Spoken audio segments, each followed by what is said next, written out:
எடுத்தோடனே சார் வாங்க வீட்டில் இருந்து வாஸ்து தவறுகள் அப்படின்னு கூப்பிட்றதுனால எந்த பயனும் இல்லை. அப்போது ஒரு வாஸ்து நிபுணரே அவருடைய வாழ்க்கையே சக்ஸஸ் பண்ண முடியலன்னா, வாஸ்து அப்படிங்கிறது மனம் சார்ந்தது தான், அது வேறு ஒன்றுமே இல்லை. நீங்கள் பழைய காலத்தில் இந்த ஞானிகள் யோகிகள் சித்தர்கள்லாம் பார்த்தீங்கன்னா வடக்கு உயர்ந்துருச்சுனாலே தெற்கு காலியிடம் இருந்தாலே அது பெண் வீடு, இது வாங்கப்பட்ட சொத்து, பூர்வீகமாக இருக்கவே இருக்காது. பூர்வீகத்தில் வடக்கை ஒட்டி கட்டக்கூடிய அளவு பொருளாதாரம் இருக்காது. அப்படி இல்லை வடக்கு ஒட்டி கட்டினாங்கன்னா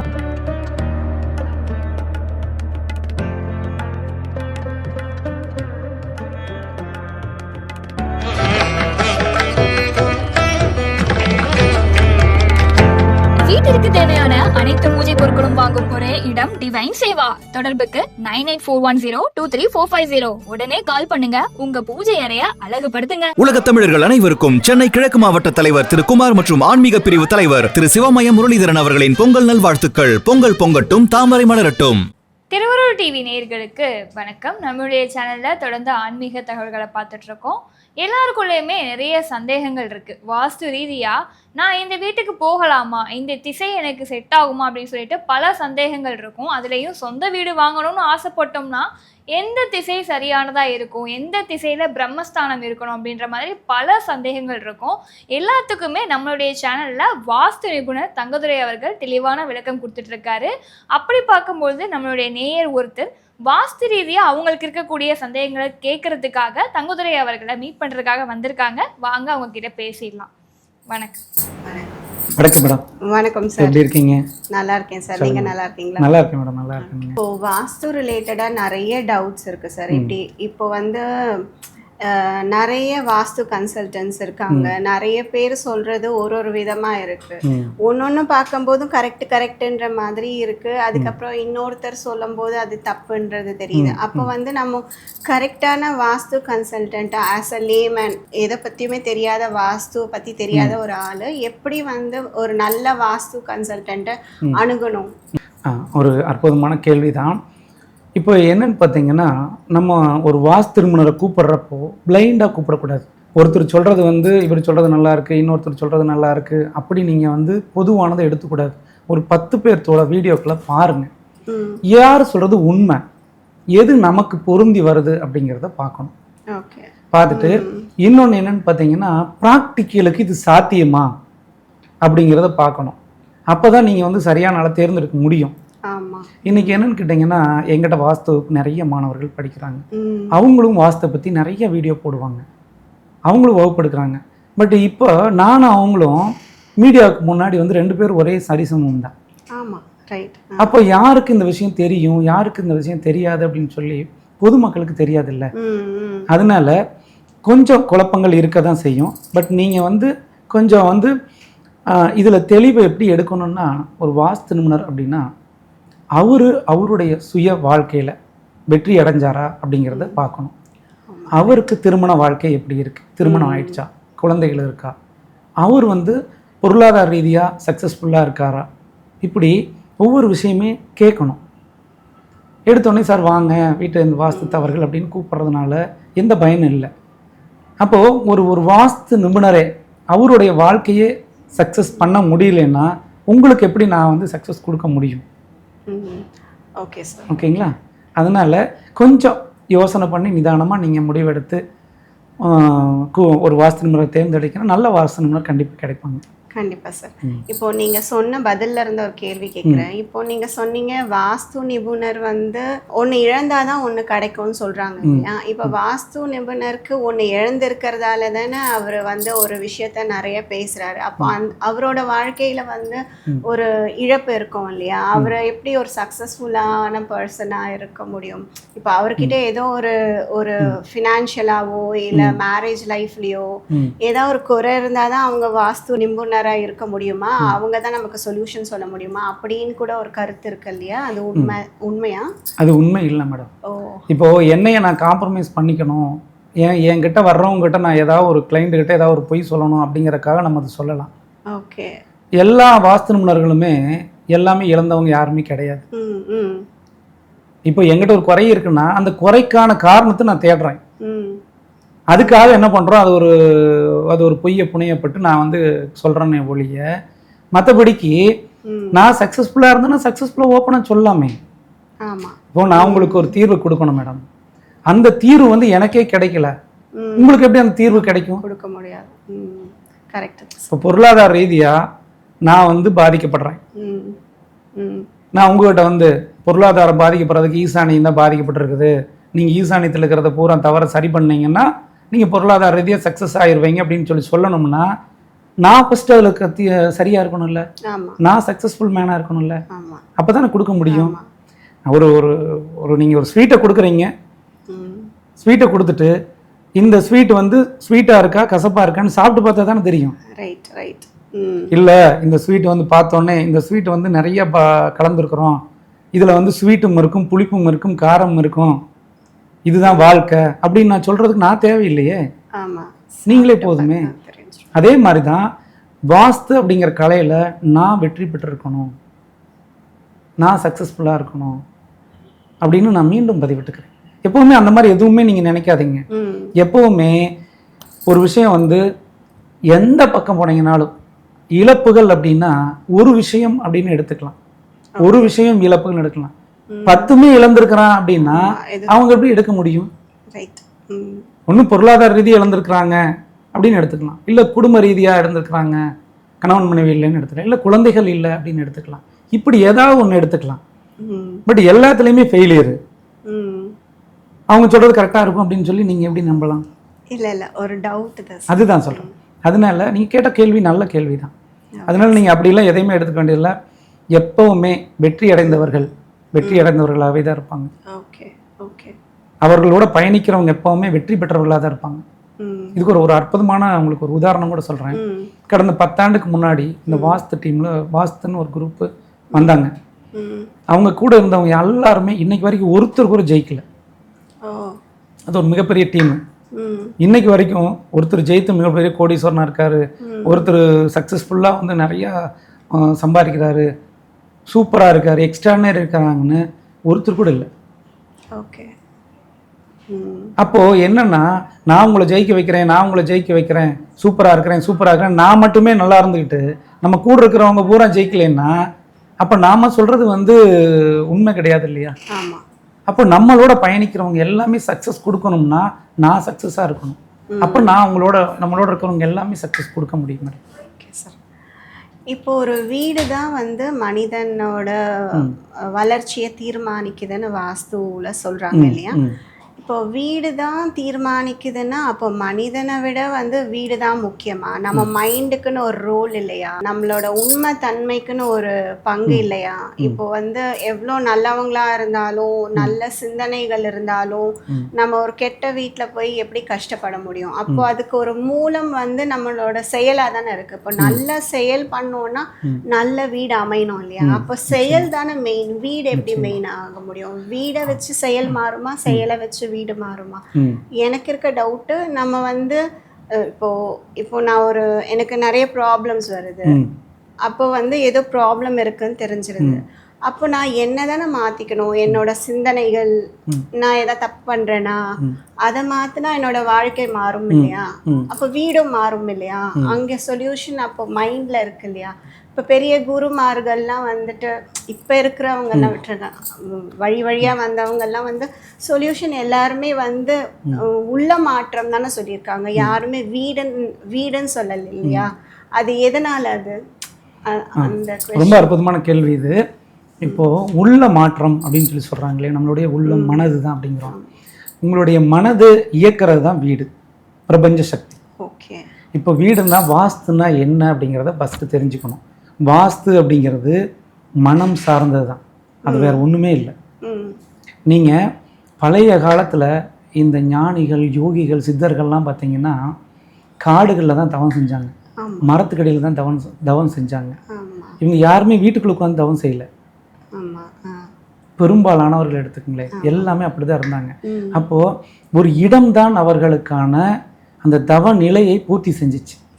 ஓகே ஓகே. குகைகளில் உட்காந்து தவம் செய்கிறாங்க, மரத்துக்கு அடியில் உட்காந்து தவம் செய்கிறாங்க, காடுகளில் தவம் செய்கிறாங்க. ஏன் அவங்களே வீட்டில் உட்காந்து மனைவியோடு உட்காந்து தவம் செய்யலாமே? ஒரு நல்ல மனநிலை, ஆரோக்கியமான மனநிலை கொடுக்கணும்னா அந்த இடம் வந்து எந்த விதமான டிஸ்டர்பும் இல்லாத இருந்தால் மட்டும்தான் ஒரு நல்ல மனநிலைக்கு வர முடியும். அந்த மனநிலை அப்படிங்கிறது, மனம் அப்படிங்கிறது தான் வீடு. வடக்கு அப்படிங்கிறது மனம், குணம். அதை செயல்படுத்துங்கிறது கிழக்கு பகுதி. இந்த வடக்கும் கிழக்கும் வீடு சரியாக இருந்தால் தான் உங்களுக்கு ஒரு நல்ல மனநிலை கொடுக்கும். இப்போ வடக்கும் கிழக்கும் அடைபட்டுருக்குன்னு வச்சுங்களேன், உங்களோட மனநிலை எப்போவுமே டென்ஷனோடவே தான் இருப்பீங்க. நீங்கள் ரிலாக்ஸாக இருக்கவே முடியாது, எதுலேயுமே திருப்தி ஆக முடியாது. ஒவ்வொரு விஷயத்துலையுமே இன்னும் என்ன, அடுத்து என்னன்னு இருக்கிறாங்க இல்லையா? இவர்கள் வீடுகள் எல்லாமே வடக்கும் கிழக்கும் பாதிக்கப்பட்ட வீடுகளாக தான் இருக்கும். அப்போ வடக்கும் கிழக்கும் திறந்த வெளியாக இருக்குது, வடக்கும் கிழக்கும் ஜன்னல்கள் இருக்குது, ஓப்பனாக இருக்குது, வெளிச்சமாக இருக்குன்னா அங்கே ஒரு நல்ல மனநிலையோடு இருப்பாங்க.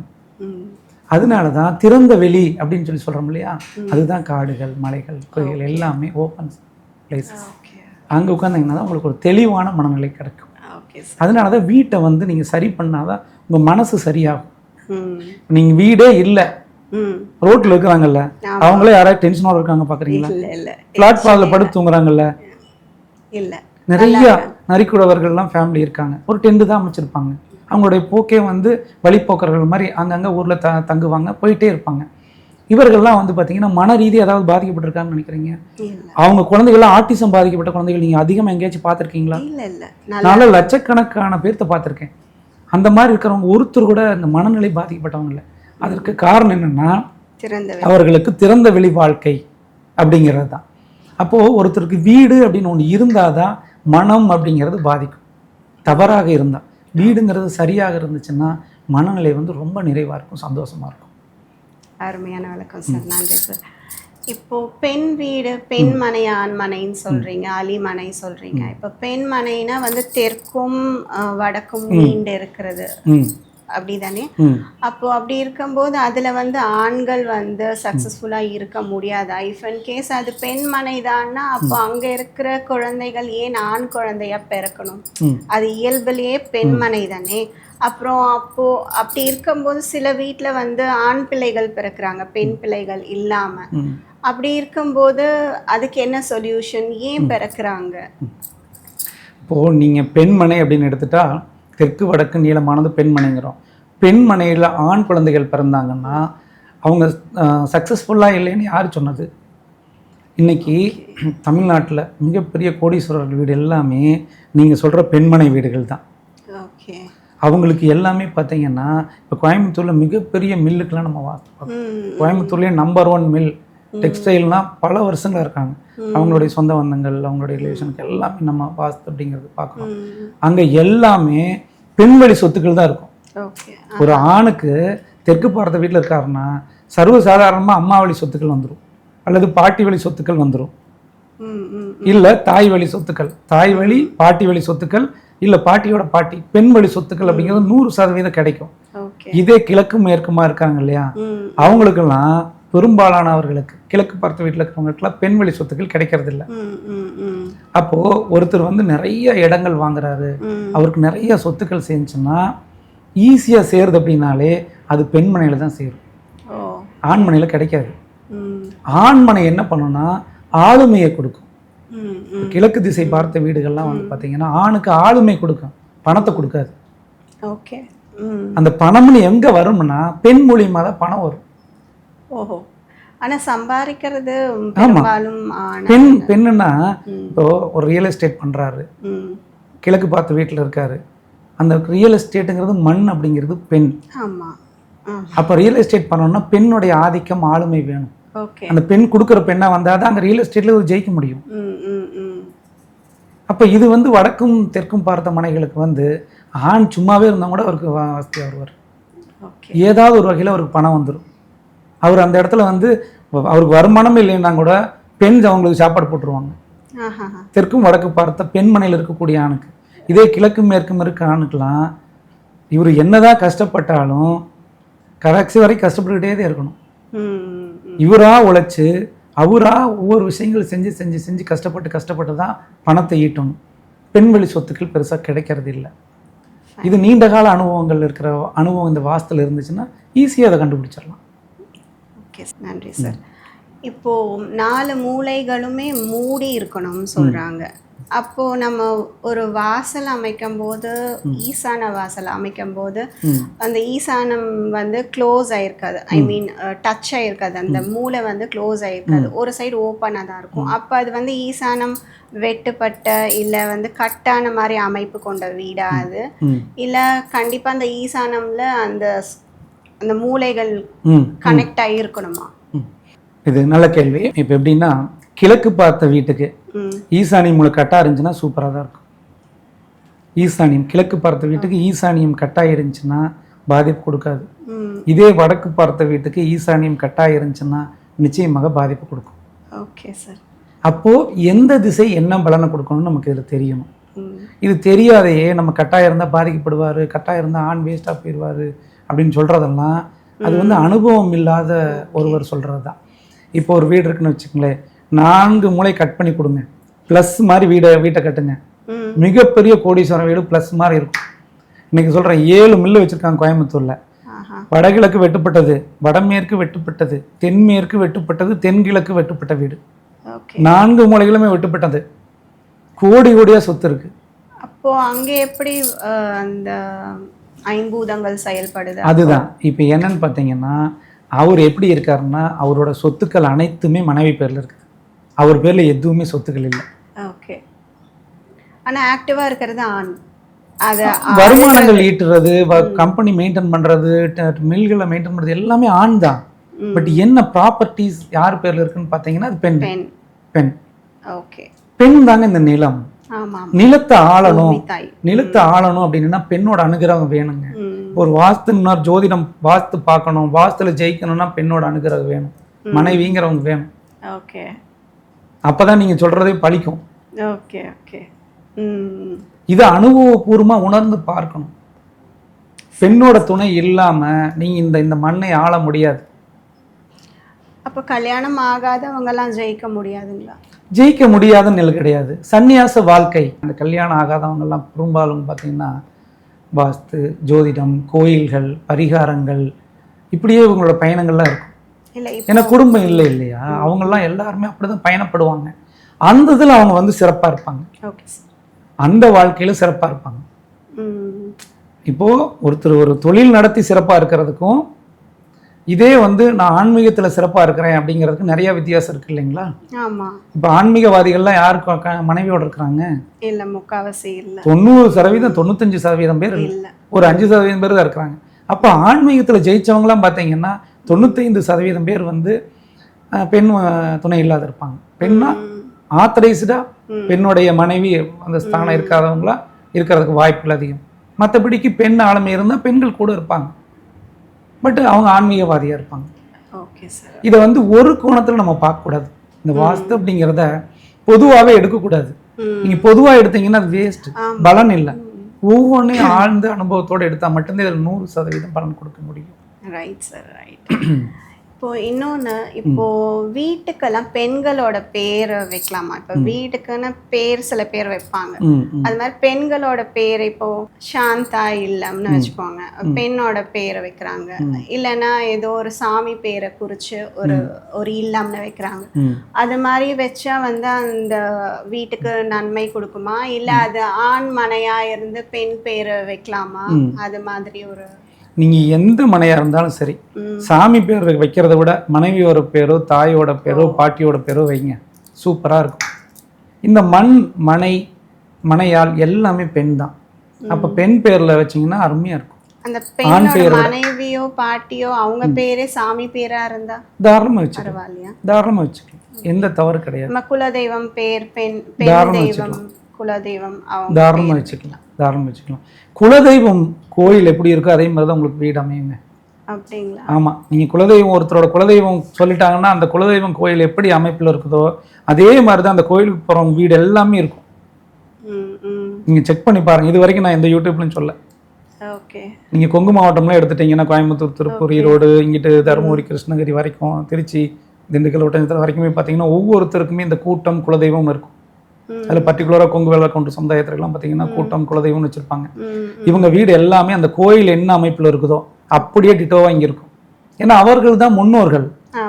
முன்னோருக்கு தான் நம்ம கோயில் கட்டி கும்பிடுறோம். அந்த கோயில் வந்து வடமேற்கு தப்பாக இருந்தால் அந்த கோயிலுக்கு போகிறவங்க எல்லார் வீட்லேயும் வடமேற்கு தப்பாக இருக்கும், இல்லாட்டி தென்மேற்கு தப்பாக இருக்கும். சப்போஸ் கோயிலில் வந்து தென்மேற்கு தப்பாக இருந்தால் இந்த வீட்டில் வந்து ஒன்று மேற்கு பகுதியோ தெற்கு பகுதியோ தப்பாக இருக்கும். இப்படியே தான் அமையும். இது மாறவே மாறாது. அப்போது நம்ம போன உடனே ஒரு வீட்டில் உட்காந்து நம்ம பேசுகிறப்போ நாங்கள் வாஸ்து பார்க்க போகிற இடத்துல இதான் கேட்போம், உங்கள் குலதெய்வம் என்ன, அந்த கோயில் பேர் சொன்னாங்கனாலே அந்த கோயிலை பற்றி நமக்கு நாலேஜ் வேணும். ஒவ்வொரு கோயில்களை பற்றி நமக்கு தெரிஞ்சிருக்கணும். அப்போ தான் ரைட் இதை ஈஸியாக எடுக்கலாம். ஸோ இந்த கோயில் இது இருக்குது, இந்த பாதிப்புகள் இருக்குது, ஸோ அது அப்படியே அவங்க வீட்டில் இருக்கும். Okay sir. அப்படிங்கிறது ஈஸியாக சொல்ல முடியும். ஓகே. இப்போ நீங்கள் முன்னோர்கள் வந்து நம்ம குலதெய்வம் மாதிரி வழியில் வர்றாங்க. இப்போ சில பேருக்கு பெருமாள் குலதெய்வம், முருகர் குலதெய்வம் அப்படியெல்லாம் சொல்கிறாங்க. அப்போ அவங்க எப்படி நம்ம கனெக்ட் பண்ணிக்க முடியும்? முன்னோர்களாக எப்படி இருப்பாங்க? அது சரியானதானா இல்லை நம்ம தப்பாக எங்கேயோ தப்பு நடந்திருக்குமா, அவங்க குலதெய்வமாக இருக்க மாட்டாங்களா அப்படின்ற ஒரு டவுட்டும் நிறைய பேருக்கு இருக்கு. இது நிறைய பேர் எங்கிட்ட கேட்டிருக்காங்க. இது ஒரு நல்ல கேள்வி தான். இப்போது என்னென்னு பார்த்தீங்கன்னா, ஒரு குறிப்பிட்ட ஆண்டுகளுக்கு அப்புறம் தான் குலதெய்வம்னு எல்லாரும் பேச ஆரம்பிச்சதுக்கு தான் குலதெய்வம்னு வர்றோம். அதில் என்னென்னா நிறைய பேருக்கு குலதெய்வம் எங்கே இருக்குன்னு தெரியறதில்ல. அப்போ குலதெய்வமே தெரியாதவங்க என்ன பண்ணுறாங்கன்னா பொதுவான தெய்வங்களை குலதெய்வமாக எடுத்துக்கிறாங்க. ஓகே. நம்ம குலதெய்வமே எதுவுமே தெரியாது, அப்போ முருகரை குலதெய்வமாக எடுத்துக்கிறாங்க. ஓ அப்படிதான். ஆமாம். ஓகே. இப்போ நம்ம பெருமாளை குலதெய்வமாக எடுத்துக்கிறாங்க. நிறைய பேர் வந்து காமாட்சி அம்மன் அப்படிங்கிறவங்களே எடுத்துக்கிறாங்க. அதில் வந்து காஞ்சி சங்கராச்சாரியார் வந்து அவர் என்ன சொல்லியிருக்காருன்னா, குலதெய்வமே இல்லாதவங்க மதுரகாளி அம்மனை வந்து நீங்கள் குலதெய்வமாக ஏற்றுக்குங்க அப்படிங்கிறாங்க. தாராளமாக இஷ்ட தெய்வமாக வந்து அவங்க குலதெய்வமாக நம்மளாம் நினச்சிக்கிட்டு பண்ணுறோம். பட் குலதெய்வம்ங்கிறது வேற. ஓகே. குலதெய்வம் அப்படிங்கிறது போயிடுமா? அதனால தான் நிறைய பேர் குலதெய்வம் தெரியல, எனக்கு வேலை செய்யலன்ட்டே கன்ஃபியூஸ்ல இருப்பாங்க. அதுக்கு என்ன சொல்யூஷன் நமக்கு தெரியலன்னு வச்சுக்கோ. அப்போ என்னன்னா நம்ம முன்னோர்கள் யார் இருக்கா, நம்ம குடும்பம் நம்ம சந்ததிகள்ல யார் வந்திருக்காங்க, யாராச்சும் பெரியவர்கள் இருந்தாங்கன்னா அவங்ககிட்ட கேட்டு நம்ம அந்த மாதிரி ஒரு சூழ்நிலை வர்றப்ப நம்மளுடைய தந்தையை வந்து நம்ம குலதெய்வமா வச்சு சாமி போட்டுக்கலாம். குலதெய்வமே எனக்கு தெரியல அப்படிங்கிறவங்க தந்தையே குலதெய்வமா நினைச்சுக்கணும். இல்லை தாத்தா இருந்தாங்க அப்படின்னா அவங்கள குலதெய்வமா நினைச்சு நம்ம வந்து அவங்கள குலதெய்வமா நினைச்சு மனசார நினைச்சு வழிபாடு செஞ்சாலே போதுமானதுதான். வீட்டில் அவங்க படத்தை வச்சு வழிபாடு செஞ்சுக்கலாம். சில பேர் வைக்க கூடாதுன்றாங்க, இந்த திசையில வைக்க கூடாது, தெற்கு நோக்கி வைக்கணும், இல்லை வடக்கு நோக்கி வைக்கணும். பொதுவாகவே தெற்கு திசை யமனுக்கானதுன்னு இருக்கிறோம். யமலோகம் போறதுன்னு தான் நம்ம வந்து சொல்றாங்க. ஸோ அதனால நீங்க தெற்கு பார்த்து வச்சுக்கோங்க அப்படிங்கிறது. தெற்கு பார்த்து வைக்கணும். ஆமாம். ஃபோட்டோ வந்து வடக்கு சுவரில் தெற்கு பார்த்து வச்சுக்கோங்க, பூஜை அறையில் வச்சாலும் தெற்கு பார்த்து வச்சுக்கோங்க அப்படின்னு சொல்றதுக்கு காரணம் அதுதான், வேற எந்த காரணம் கிடையாது. அதனால நீங்க பெரியவர்கள் படம் இருக்குது அப்படின்னா நிறைய படங்கள் வைக்காதீங்க. ஒரு ஆண் ஒருத்தர் படம் இருக்கா, உங்களுடைய தாத்தா இருக்காரு, இல்லை தாத்தாவோட அப்பா இருக்காங்க அப்படின்னா அவங்களுடைய இருக்கிறதுலேயே முன்னோர்கள் உங்களுக்கான வயது முதிர்ந்தவர்கள் யாராச்சுன்னா அவங்க படத்தை வச்சு நீங்கள் வழிபாடு செஞ்சாலே போதுமானது. அது குலதெய்வ அனுகிரகம் அப்படிங்கிறது அதுதான். குலதெய்வம்னாலே நம்ம முன்னோர்கள் தான். அவங்க முன்னாடி தீபம்லாம் டெய்லிலாம் ஏற்றக்கூடாது இல்லைங்க சார்? அமாவாசை அது மாதிரி வரும்போது தான் வழிபடணுமா, இல்லை முன்னோர்களை வந்து சாமி கும்பிடுற மாதிரி டெய்லி விளக்கு வச்சு? இல்லை, இது எப்படின்னு கேட்டிங்கன்னா இது மனநிலையை பொறுத்தது தான். ஆமாம். ஓகே. நீங்கள் டெய்லியும் விளக்கு வைக்கிறீங்களா, இல்லை டெய்லியும் வந்து அவங்களுக்கு படையல் போட்டு சாமி கும்பிட்றீங்களா அப்படிங்கிறது உங்களுடைய மனநிலையை பொறுத்து. இதில் எப்படி எடுக்கணும்னா, இதில் அகால மரணம் அடைஞ்சவங்க இருப்பாங்க, இயற்கையாக மரணம் அடைஞ்சவங்க இருக்காங்க. அகால மரணம் அடைஞ்சவங்க இருந்தாங்களா அவங்களை எடுத்துக்கூடாது. Okay okay. இயற்கையான மரணம், நல்ல வயது முதிர்ந்து இயற்கையான மரணம் அடைஞ்சிருக்காங்கல்ல அவங்கள நீங்கள் தாராளமாக எடுத்துக்கிட்டு, ஏன்னா அவர்கள் வந்து நிறைய சொத்துக்களை சேர்த்து வச்சுருப்பாங்க, நிறைய சந்ததிகளை உருவாக்கியிருப்பாங்க. அவர்களை வந்து நீங்கள் வழிபலியாக வழிபட்டு வந்தீங்கன்னா ரொம்ப சிறப்பாக இருக்கும். இல்லை எனக்கு எதுவுமே தெரியலப்பா, முன்னோர்கள் படம் வச்சு கும்பிட்றதுக்கு எனக்கு விருப்பம் இல்லைப்பா அப்படின்னு சொல்லி உங்களுக்கு ஒரு மனநிலை வருது அப்படின்னு சொல்லி பார்த்தா, மண்ணால் சிலை செய்திருக்காங்க இல்லையா, மண்ணால் சிலை செய்து சாயம்பிடுவாங்க. மரத்தால் சிலை செய்து வச்சு ஒரு சில இடங்களில் சாயம்பிடுவாங்க. மரம்னா அத்திவரதர் மாதிரி, ஸ்தல விருட்சம்னு சொல்லுவோம் இல்லையா, அந்த மரம் இருக்கக்கூடிய கோயில்களில் போய் நீங்கள் மனதார அந்த மரத்துக்கடையில் நின்று வேண்டிங்கன்னா உங்களுக்கான வேண்டுதல்கள் எல்லாமே நிறைவேறும்.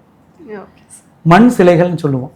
நிறைய கிராமங்கள்லாம் பார்த்தீங்கன்னா ஐயனார்லாம் மண் சிலைகள் செஞ்சு வச்சுருப்பாங்க, கருப்பணசாமி மண் சிலைகள் செஞ்சு வச்சுருப்பாங்க, மருத வீரன் மண் சிலைகள் செஞ்சுருப்பாங்க, இல்லை காளியம்மன் அப்படிங்கிறவங்க மண் சிலையை செஞ்சு சாயம்பிடுவாங்க. அந்த மாதிரி அப்புறம் வந்து முத்தாலம்மன் மண் சிலை செஞ்சு சாம்பிடுவாங்க. அந்த மாதிரி தெய்வ வழிபாடு வச்சுக்கிட்டிங்கனாலும் பொதுவாக குலதெய்வமே தெரியாதவங்க அது உங்களுக்கு அற்புதமான பலனை கொடுக்கும். Okay sir. அப்போது நம்ம என்ன மாதிரி கும்பிடணும், வழிமுறைகள் என்னென்னு நிறைய பேருக்கு தெரியாத குழம்பிட்டு இருக்காங்க. பட் இந்த மாதிரி வழிமுறை செஞ்சு பாருங்கள், 100% பலன் கிடைக்கும். எப்போவுமே ஒரு கோயில்களுக்கு போகிறீங்க, ஒரு வேண்டுதல்கள் வைக்கிறீங்கன்னா 15 நாட்கள்லேருந்து 30 நாட்களுக்குள்ள உங்களோட வேண்டுதலுக்கான 1% முன்னேற்றம் தெரியணும், மாற்றங்கள் தெரியணும். இல்லைன்னா அந்த தெய்வம் உங்களுக்கானது அல்ல. ஓகே. அடுத்து நமக்கு என்ன இருக்குது ஆப்ஷன், நம்ம இந்த தெய்வத்தை வழிபடணும் அப்படிங்கிறத நீங்கள் கண்டுபிடிக்கணும். நீங்கள் கண்ணை மூடிக்கிட்டு கண்ணை கட்டிக்கிட்டு பிளைண்டாக பக்கத்து வீட்டுக்காரர் போகிறார் இந்த கோயிலுக்கு, நல்லா இருக்கிறாரு, நம்ம போனால் நல்லா இருப்போம் அப்படின்னு இன்னைக்கு நிறைய போகிறாங்க. இப்போ விளக்கு போட்டால் அந்த அம்மா 6 விளக்கு போட்டுச்சு, அவங்க கோடீஸ்வரனா இருக்காங்க, நம்மளும் 6 விளக்கு போட்டால் சூப்பராக இருக்கும், 6 மகன் குடியிருப்பார் அப்படின்னு சொல்லி போனீங்கன்னா உங்களுக்கு அது ஏற்றதா, உங்களுக்கு அது நடக்குதான்னு நீங்கள் ஃபஸ்ட்டு சோதிச்சுக்கணும். ஓகே. உங்களுக்கு அது நடந்துச்சுன்னா நீங்கள் கண்ணியும் அதையே பிடிச்சிக்கலாம். அப்போ ஈஸியாக உங்களுடைய வேண்டுதல்கள் எல்லாமே பலிதமாகவும் நடக்கும். ஓகே. ஓகே, நன்றி சார்.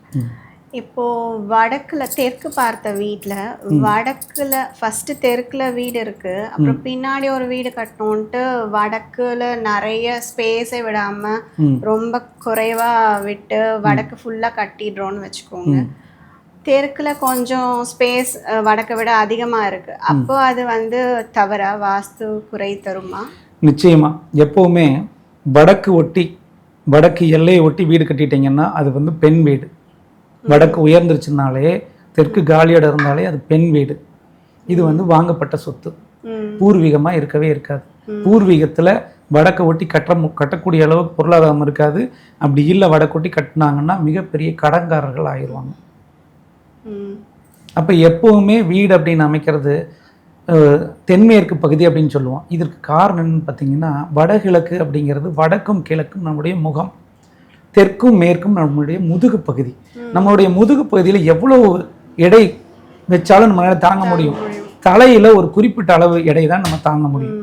அதனால தான் நம்ம தெற்கு மேற்கில் கட்டுங்க, வடக்கும் கிழக்கில் கட்டினீங்கன்னா உங்களுக்கு பெரிதாக முன்னேற்றத்தை கொடுக்காது, உங்களால் அடுத்த கட்டத்தை நோக்கி பயணிக்க முடியாது அப்படின்னு சொல்லி மீண்டும் மீண்டும் நம்ம பதிவிடுறோம்.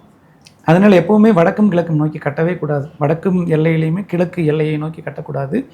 தெற்கு பகுதியில் மொத்த இடத்துக்கு தென்மேற்கு முனையில் கட்டினீங்கன்னா ரொம்ப அருமையாக இருக்கும், அற்புதமாக இருக்கும். என்னோட கேள்விகளுக்கெல்லாம் நல்ல பதில் சொன்னீங்க, தெளிவான விளக்கம் கொடுத்தீங்க. ரொம்ப நன்றி சார். நன்றிம்மா. வணக்கம். வணக்கம்.